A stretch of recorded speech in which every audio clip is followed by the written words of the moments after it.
So, eto na mga ka-idol, 'di ba ang na-share ko sa inyo kanina is alin ang pinakamaganda na utangan, si orange basket, si purple basket, or si black basket? So, eto na mga ka-idol. Kasi yung tatlong yan is na-open ko na nga, sabi ko sa inyo, yung mga credit or yung mga pinauutang nila.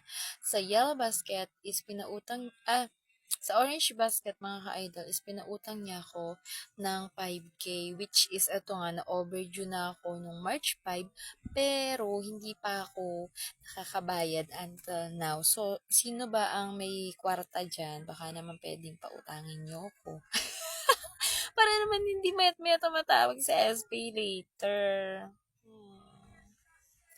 So, ayun na nga.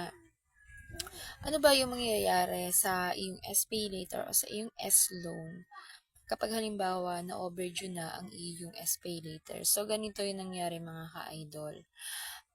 Nung na-overdue na yung SPay later ko, ay tawag ng tawag, text ng text. So, syempre ako hindi ko na sinasagot kasi nga alam ko namang utang ko yun, 'di ba? Nahihiya lang ako at wala naman ako maisagot na pambayad agad-agad.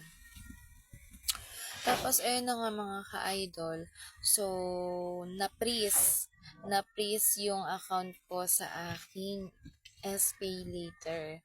So, ganun po yun kapag na-overdue kayo, ay hindi muna sa inyo ipagagamit ang SPay later at kahit ang inyong S-loan mga ka-idol.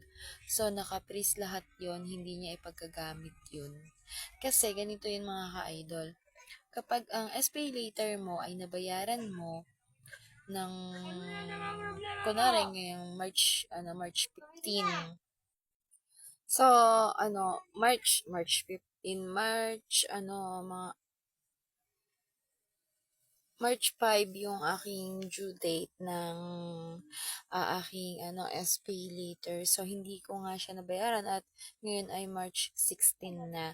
So, mga ka-idol, ang mangyayari is ipiprease niya lahat yon. Hindi ka na pwede munang umutang.